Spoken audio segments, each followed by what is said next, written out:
আমরা যে প্রবাসী, আজকে একটা কলিজার ভাইকে বিদায় দিতে এয়ারপোর্টে আসলাম। বন্ধুত্বগুলা কখন যে এতটা অন্তরস্থল থেকে মিশে যায় জানি না, কেউ বুঝতেও পারি না। যখন এই প্রিয় মানুষগুলা চলে যায় তখন বুঝতে পারি যে আসলে মানুষগুলা কতটা আপন ছিল। কি করার, আমরা যে প্রবাসী হতভাগ্য, এভাবেই কলিজার প্রাণপ্রিয় ভাই ও বন্ধুদেরকে বিদায় দিতে হয়।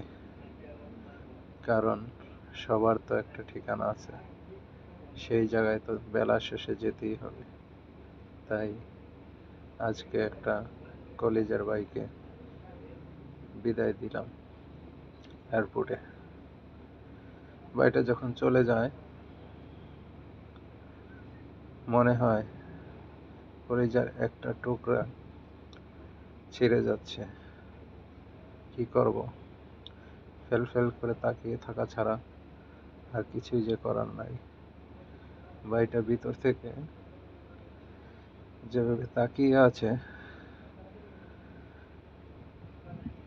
বুকের ভিতর রক্তক্ষরণ অবস্থাতেও মুখে হাসি নিয়ে বলতে হয়, ভালো থেকো ভাই, যেখানে থাকো, যেভাবে থাকো, ভালো থেকো, যাও, ফিরে যাও।